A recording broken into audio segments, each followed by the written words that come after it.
AVP 24 news पर वक्त हो गया है फास्ट से भी फास्ट खबरों का।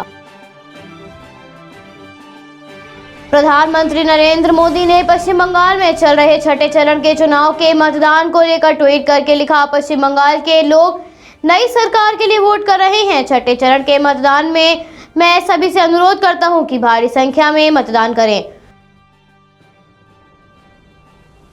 प्रधानमंत्री ने मौलाना वहीदुद्दीन खान के निधन पर शोक जताते हुए ट्वीट करके लिखा, उनके ज्ञान और आदर्शों के लिए उन्हें हमेशा याद रखा जाएगा। साथ ही प्रधानमंत्री ने मौलाना के परिवारजनों के प्रति अपनी संवेदना व्यक्त की। कांग्रेस नेता राहुल गांधी इस समय कोरोना संक्रमित हैं और घर पर ही क्वारंटाइन है, जिसके चलते उन्होंने ट्विटर हैंडल पर केंद्र सरकार पर निशाना साधते हुए लिखा, मैं घर पर क्वारंटाइन हूं और लगातार दुखद समाचार आ रहे हैं। भारत में संकट सिर्फ कोरोना नहीं, केंद्र की जन विरोधी नीतियां हैं, जिसके लिए उन्होंने केंद्र से कहा, झूठे उत्सव और खूब भाषण नहीं, देश को समाधान दो। कांग्रेस नेता प्रियंका गांधी ने एक ही वालिया के निधन पर शोक जताया और ट्विटर हैंडल पर लिखा, मैंने खुद उन्हें हजारों लोगों की मदद करते देखा है, इसलिए उनके निधन पर अत्यंत दुखी हूं। इसके साथ ही प्रियंका गांधी ने सीताराम येचुरी के बेटे के निधन पर भी शोक जताया और संवेदना व्यक्त की। दिल्ली के मुख्यमंत्री अरविंद केजरीवाल ने देश में बिगड़ रहे हालातों को लेकर कहा, ये बहुत बड़ी आपदा है, अगर इसमें हम हरियाणा, पंजाब, तमिलनाडु में बढ़ गए तो भारत नहीं बचेगा। इस वक्त हमें एक दूसरे की मदद करनी है। इसके साथ ही उन्होंने कहा, अगर दिल्ली में जरूरत से ज्यादा ऑक्सीजन होगी तो हम दूसरे राज्यों की ओर जरूर मदद करेंगे।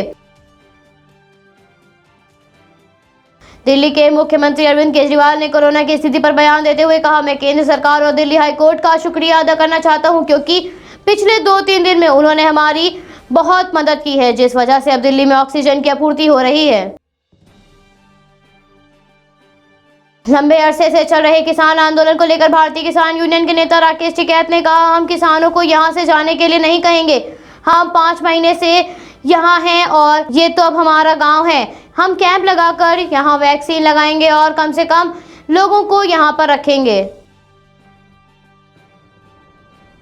बीजेपी नेता गौतम गंभीर ने एक बार फिर दिल्ली के मुख्यमंत्री अरविंद केजरीवाल पर हमला बोलते हुए कहा, क्या मुख्यमंत्री दिल्ली की जनता की कुछ मदद करेंगे या फिर सारी जिम्मेदारी केंद्र की है? देश में एक भी ऐसे मुख्यमंत्री नहीं होगा जिसने अपने विज्ञापन पर 600 करोड़ रुपए खर्च किए, और अगर ऐसा कोई मुख्यमंत्री हुआ तो मैं इस्तीफा दे दूंगा।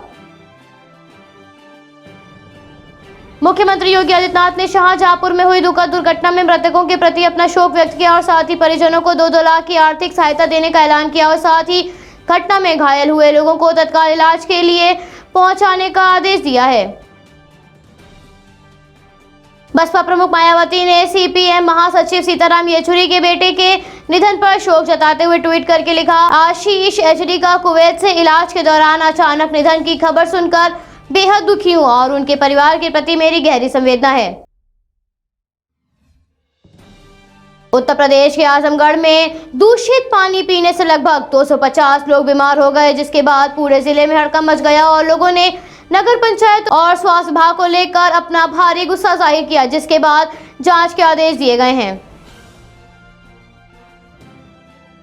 उत्तर प्रदेश में कोरोना काल के चलते बैंकों के समय में बदलाव किया गया है, जिसके तहत प्रदेश भर के बैंकों का समय सुबह 10 बजे से दोपहर 2 बजे तक ही रहेगा। इसका मतलब कोरोना काल में रोजाना बैंक सिर्फ 4 घंटे के लिए ही कार्यरत होंगे। उत्तर प्रदेश में कोरोना काल के बीच पंचायत चुनाव कराए जा रहे हैं, जिसके चलते ही पंचायत चुनाव से लौटे 10 से 15% पुलिसकर्मी संक्रमित पाए गए हैं, जिस वजह से पुलिसकर्मियों को कोरोना संक्रमण से बचाने की प्रशासन के सामने बड़ी चुनौती खड़ी हो गई है। इटावा के बसरेहर थाने के ठीक सामने रेडीमेड कपड़ा फैक्ट्री में बुधवार देर रात को अचानक आग लग गई। वहीं फैक्ट्री के ऊपर दूसरी मंजिल पर फंसे फैक्ट्री के मालिक को रस्सी के माध्यम से बाहर निकाला गया और उनकी जान बचाई गई। इस आग में करीब 1.5 करोड़ का नुकसान हो गया है। 9 साल की बच्ची को बेचने के इरादे से अपहरण करने वाली महिला व उसके साथी को खयाला थाना पुलिस ने उत्तर प्रदेश से गिरफ्तार किया है। पुलिस ने बच्ची को सकुशल बरामद करके उसके परिजनों को सौंप दिया है। हरियाणा के स्वास्थ्य मंत्री अनिल विज ने दिल्ली हरियाणा बॉर्डर पर लंबे अरसे से बैठे किसानों के कोरोना टेस्ट और वैक्सीन लगवाने को बताया। किसान नेताओं के साथ ही अधिकारियों की बैठक होगी, जिस पर अगर किसान नेता हामी भरते हैं तो स्वास्थ्य विभाग अपना काम जल्द से जल्द शुरू कर देगा। झारखंड के रांची में लगे लॉकडाउन को लेकर प्रशासन पूरी तरह से सख्ती बरतते नजर आ रहा है, जिसके चलते लोगों से लॉकडाउन का पालन करने के लिए बड़ी संख्या में पुलिस बल तैनात किया गया है, जिसे लेकर रांची के एसएसपी ने बताया लॉकडाउन को लागू कराने के लिए रोड शो किया जा रहा है, जिसका मकसद लोगों को जागरूक करना है। कर्नाटक के मुख्यमंत्री को अस्वस्थ होने की वजह से अस्पताल में भर्ती कराए गए थे, जिसके बाद अब उन्हें बेंगलुरु के मणिपाल अस्पताल से डिस्चार्ज कर दिया गया है और फिलहाल उनकी तबीयत ठीक बताई जा रही है। कर्नाटक के बेंगलुरु में मेट्रो में कोरोना नियमों का उल्लंघन करने वाले और मास्क न लगाने वाले यात्रियों से 250 रुपए का जुर्माना वसूल किया जाएगा, जिसका उद्देश्य नियमों का उल्लंघन करने वालों को सबक सिखाना है। पश्चिम बंगाल के दक्षिण दिनाजपुर में मुख्यमंत्री ममता बनर्जी ने भाजपा पर हमलावर होते हुए कहा, मैं खिलाड़ी नहीं हूं, लेकिन मुझे पता है खेल कैसे खेलना है। इससे पहले लोकसभा में सर्वश्रेष्ठ खिलाड़ी थी। हम अपने बंगाल को दिल्ली के 2 गुंडों के हवाले नहीं कर सकते। देश के अन्य राज्यों के साथ साथ ही जम्मू कश्मीर में भी अब कोरोना अपने पांव पसारने लगा है, जिसके चलते जम्मू कश्मीर प्रशासन सतर्क हो गया है और बाहर से आने वाले लोगों का लगातार टेस्ट किया जा रहा है, जिसे लेकर कश्मीर के डिप्टी कमिश्नर ने बताया कश्मीर से लखनऊ में प्रतिदिन 5000 सैंपल टेस्ट किए जा रहे हैं।